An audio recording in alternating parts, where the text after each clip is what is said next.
Very good afternoon to all of you.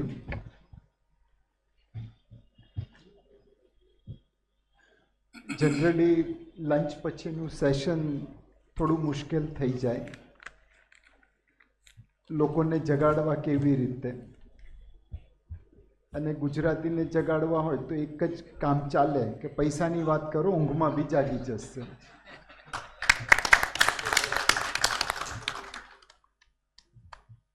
So first of all, I want to thank all of you for doing a wonderful work. મારી daughter અત્યારે 4th year MBBSમાં છે, અને એ જેટલું ભણે છે, load લે છે, એ જોઈને ખબર પડે છે કે ડૉક્ટરી બનવું કેટલું મુશ્કેલ છે. મોર ઇમ્પોર્ટન્ટલી, છેલ્લા 1 વર્ષમાં મેં થોડા હોસ્પિટલના ચક્કર વધારે કાપ્યા છે, અને જે સપોર્ટ ડૉક્ટરો આપે છે એમના પેશન્ટને, જે રીતે સંભાળી લે છે, that is truly unbelievable. So દિલથી thank you to all the doctors for doing such a wonderful job. More importantly, તમારું ને મારું કામ એકદમ સરખું જ છે.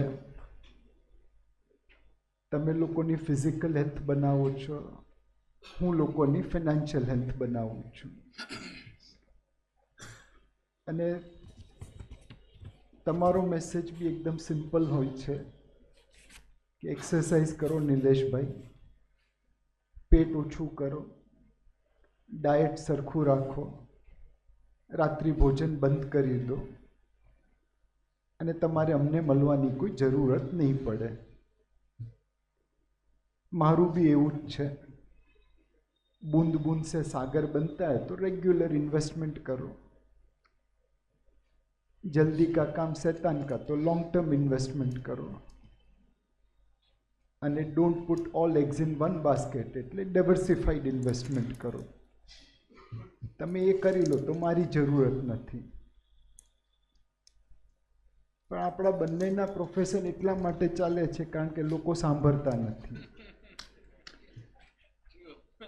જો લોકો સાંભળવા માંડશે તો તમારી ને મારી કોઈની જરૂરત ઓછી થશે. અને આવું કેમ? બધાને સમજ તો પડે જ છે શું કરવાનું છે, અને છતાંય લોકો કેમ એ ફોલો નથી કરતા. સો મિર્ઝા ગાલિબનો એક શેર છે, उम्र भर भूल यही करता रहा, उम्र भर भूल यही करता रहा, धूल चेहरे पे थी आईना साफ करता रहा. એટલે તમને તમારા ચહેરાની ધૂળ કેવી રીતે સાફ કરવી એ શીખડાવવાનો પ્રયત્ન કરીશ. અને એ શું ભૂલ આપણે કરીએ છીએ? સો એક સંસ્કૃત સુભાષિત છે,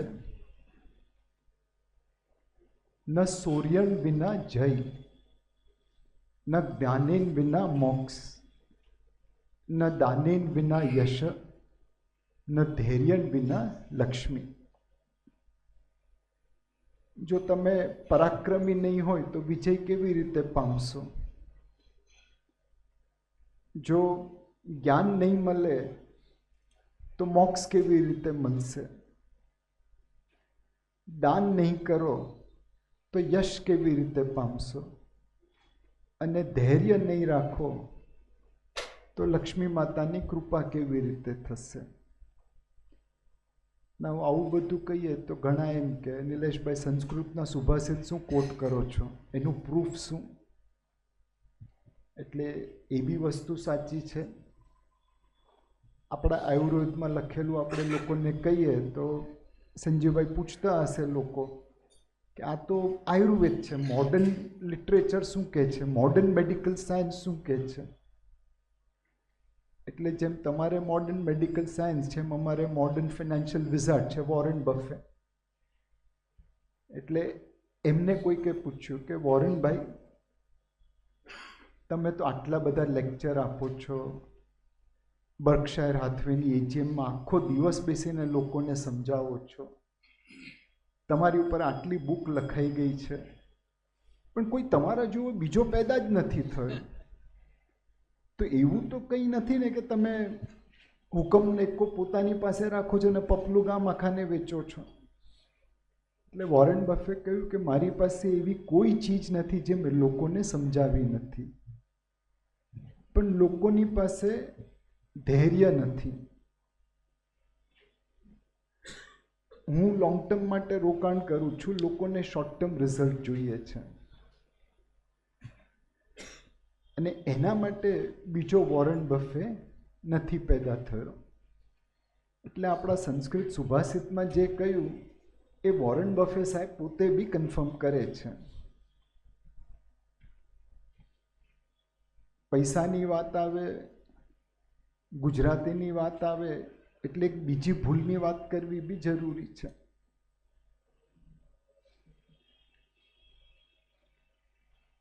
સેબી પોતે કહે છે કે 9 out of 10 people who trade in F&O loses money. અને છતાં ગુજરાતીઓ ટ્રેડિંગમાં પૈસા ખોવા માટે એટલી મહેનત કરે કે આ હું નથી કોઈ બીજો છે. એટલે ભાઈ મેથેમેટિકલી પોસિબલ નથી. જો 9 out of 10 લોસ કરે તો તું 9માં જ હશે, 1માં કેવી રીતે હોઈ શકે? પણ લાત ખાધા પછી બી ભૂત સુધરી જાય એવી કહેવત છે, લાતો કે ભૂત બાતો સે નહીં સુધરતે. પણ ટ્રેડર લાત ખાઈને બી નથી સુધરતો. ટ્રેડિંગ કેટલું ડિફિકલ્ટ છે. રાધાકિશન દમાની ભારતના સૌથી સારામાં સારા ટ્રેડરમાં ગણાય. અમે લોકો ફિલ્મ ઇન્સ્ટિટ્યૂટ પૂનામાં ગયેલા અને કોઈએ એમને સવાલ પૂછ્યો કે રાધાકિશન જે મને તમારા જેવું ટ્રેડિંગ શીખવું છે, શીખડાવો ને. એટલે એમણે કહ્યું કે દેખ બેટા, मैंने अपने बेटे के लिए भी डीमार्ट खड़ा किया है, उसको भी मैं ट्रेडिंग में नहीं लाने देता हूँ. Trading is very very difficult game. Be an investor, that will be good for you. તમારી પાસે ચોઇસ છે, સેબીની વાત માનો, નહીં તો રાધાકિશન દમાનીજીની વાત માનો, અને નહીં તો લાત ખાઈને સુધરી જજો. ઇન્વેસ્ટમેન્ટ કરીએ તો પૈસા બને એવું અમારું માનવું છે. જેમ તમે કહો, સારું ડાયટ, સારી એક્સરસાઇઝ અને સારી સ્લીપ હેલ્થ માટે જરૂરી છે, એ જ અમે કહીએ છીએ. અને જેમ તમારી વાત લોકો નથી માનતા, એમ અમારી વાત બી નથી માનતા. એવું શું કામ થાય?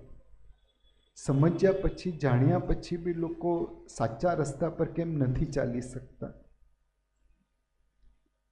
સો એના માટે મહાભારતમાં એક પ્રસંગ છે.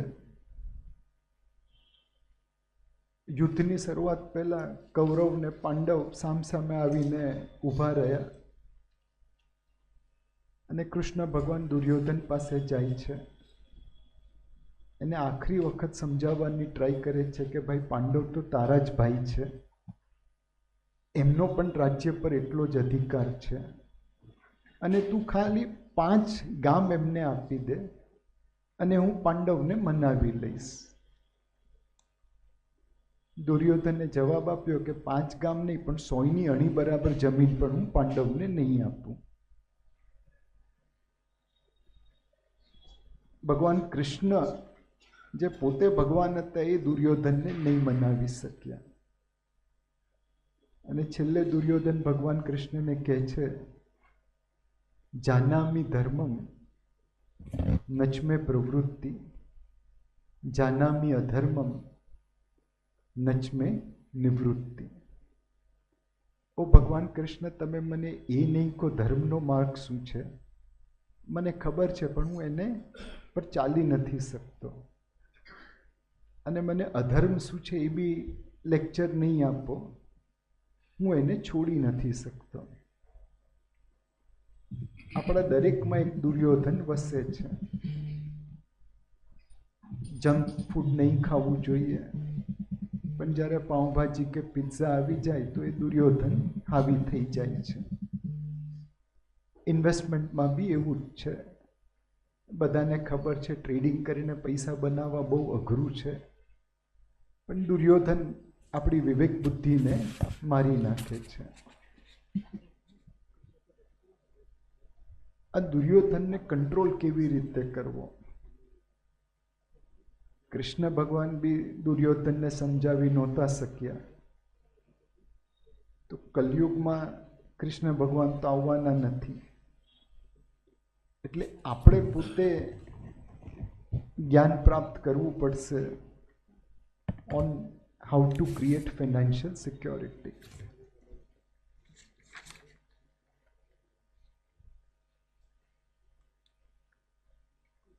દરેક જણની પાસે દુર્યોધન છે. જ્ઞાની, અજ્ઞાની, સમજદાર, ના સમજદાર, દરેકમાં દુર્યોધન વસે છે. અને અલગ અલગ બાયસીસ ઇન્વેસ્ટમેન્ટમાં આવે છે. there is a bias called herd mentality. મારા નેબરે આ ખરીદી લીધું એટલે હું બી ચડી જાઉં.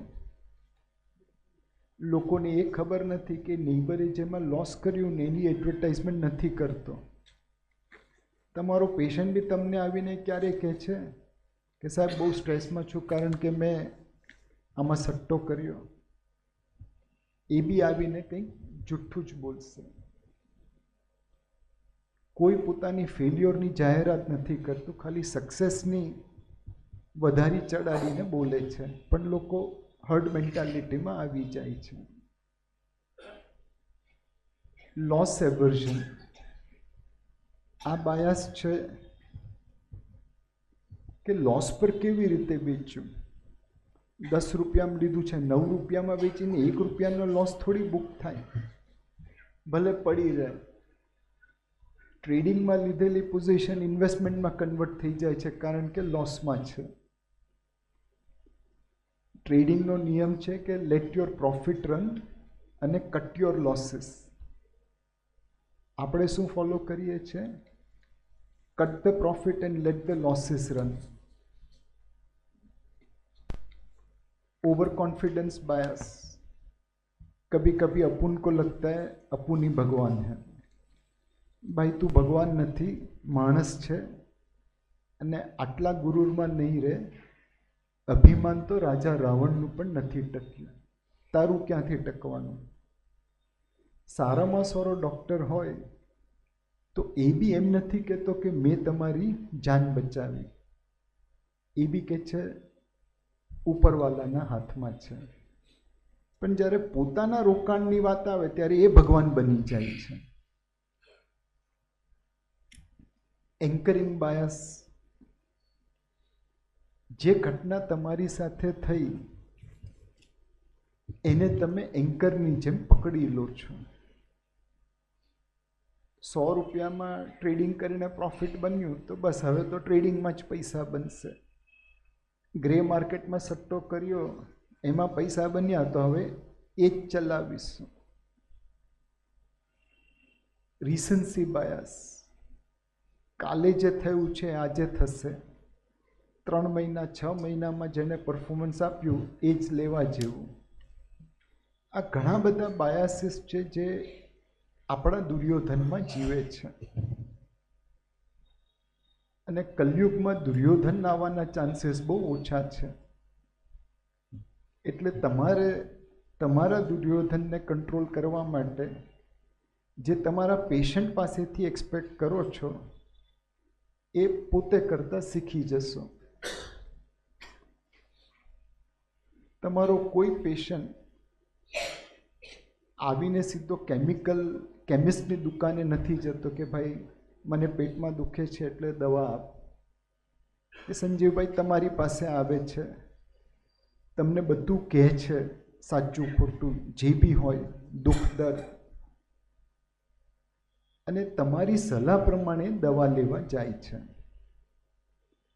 મારી રેકમેન્ડેશન બી એક છે કે સીધા chemist, stock market, mutual fund, grey market ત્યાં નહીં પહોંચો. ડૉક્ટર જે ફિનાન્શિયલના છે એમની પાસે પહોંચો, આશીષભાઈ જેવા.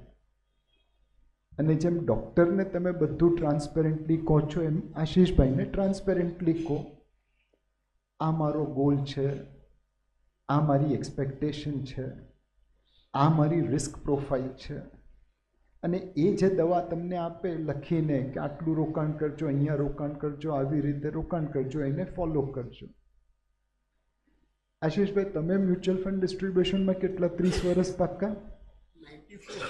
92, એટલે ઓલમોસ્ટ 30 વર્ષ કહી શકાય. અને તમારો કમ્પાઉન્ડેડ રિટર્ન કેટલું ઇન્વેસ્ટરનું? Overall, our client return not less than 70%. 17%.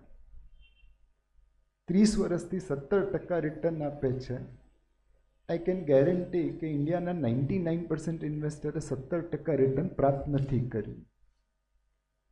અને છતાંય પોતે અખતરા કરવા છે.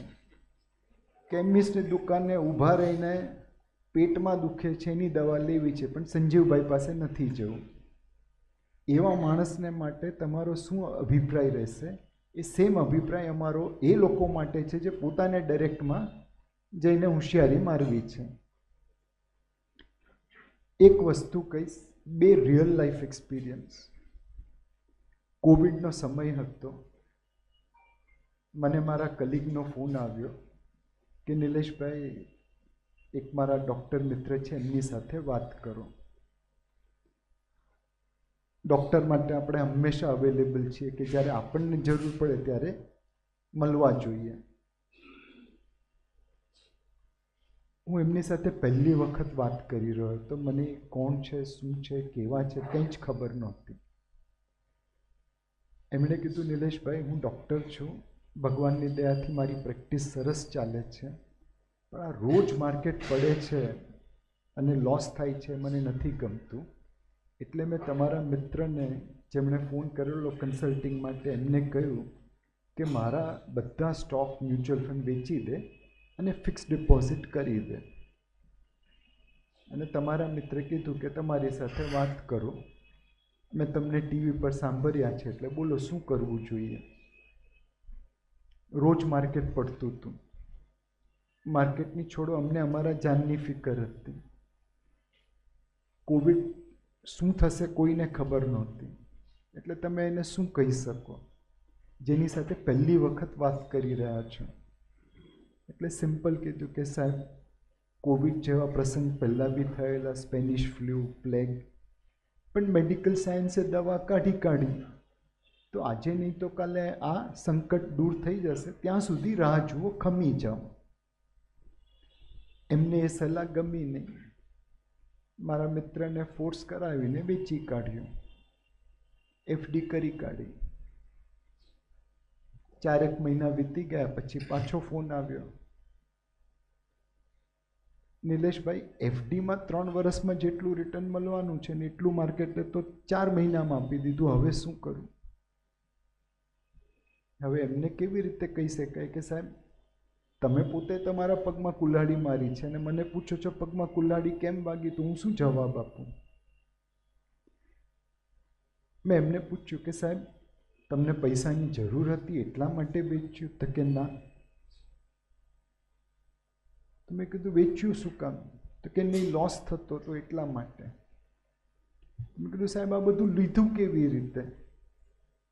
એટલે કે મારા પેશન્ટ આવતા હતા ને એ મને કહેતા તે પ્રમાણે મેં લઈ લીધું. દુનિયાનો કોઈ પેશન્ટ એટલો બેવકૂફ નથી કે એના ડૉક્ટરને ચૂનો લગાડે.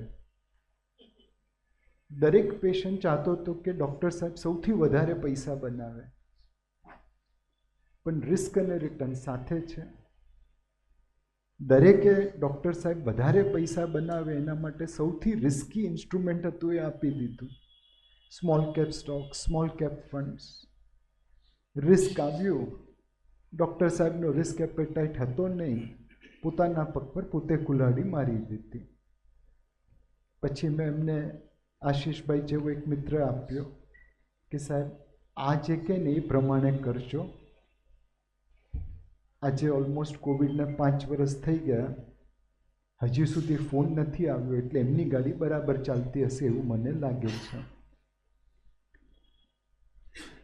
પોતે આંધ્રુક્યા કરવા એના કરતાં કોઈ સાચા સલાહકારની સલાહ માનીને રોકાણ કરશો તો તમારા માટે સારું રહેશે. એક્ઝેક્ટલી ઓપોઝિટ બીજો કિસ્સો છે. આ વૃદ્ધ મહિલાને હું ક્યારેય મળ્યો નથી, પણ ઈચ્છા છે કે મળી શકાય. કોવિડના સમયમાં લગભગ 70-75 વર્ષના વૃદ્ધ મહિલા હતા.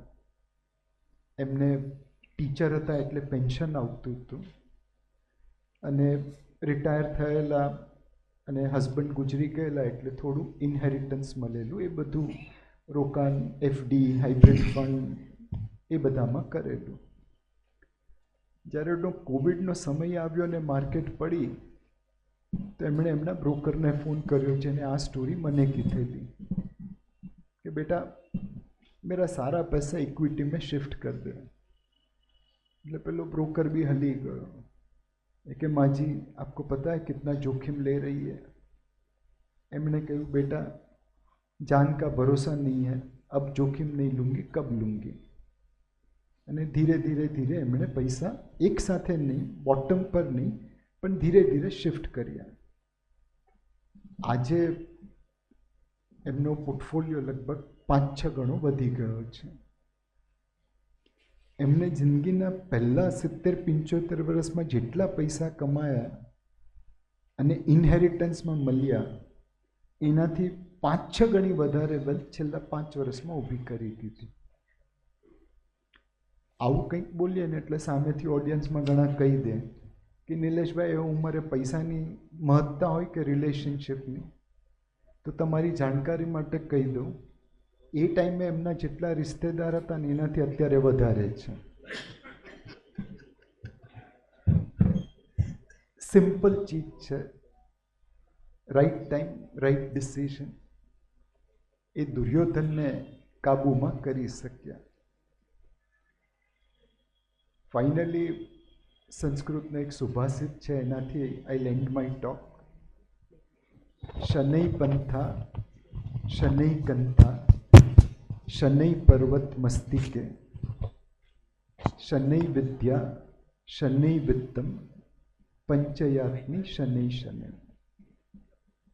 શનૈ પંથા, નાના નાના કદમ ઉઠાવશો તો મંજિલ સુધી પહોંચી જશો. ચાલતા રહેવું જરૂરી છે, ભલે નાના કદમ હોય. શનૈ કંથા, નાના નાના સ્ટીચીસ લેતા રહેશો તો ગમે તેટલો મોટો ઘાવ પણ પૂરાઈ જશે. લેતા રહેવું પડશે, અડધેથી છોડી દેશો તો એ ઘાવ ખુલ્લો જ રહેશે. શનૈ પર્વત મસ્તિકે, નાના નાના સ્ટોન્સ ક્રોસ કરતા રહીશું તો એક દિવસ પર્વતના માથા પર પહોંચી જઈશું. ચાલતા રહેવું પડશે. શનૈ વિદ્યા, તમે ડૉક્ટરમાં મહારથી એટલા માટે હાંસિલ કરી કે રોજ એક એક પેજ વાંચતા ગયા, અને અત્યારે બી વાંચો છો. વાંચવાનું છોડી દેશો તો you know what will happen. શનૈ વિત્તમ, રોજ થોડી થોડી કોઇન્સ જમા કરતા રહેશો તો પૈસાદાર બી બની જવાશે. પંચયાત્ની શનૈ શનૈ, દરેક ચીજો ધીરે ધીરે જ થાય છે. બિરબલની ખીચડી છે, પાકતા સમય લાગે છે. વોરેન બફે બી એમની મેજોરિટી વેલ્થ રિટાયરમેન્ટ થયા પછી કમાયેલી. તમે બધા તમારા દુર્યોધનને કાબૂમાં રાખી શકો એવી શુભકામના. Thank you.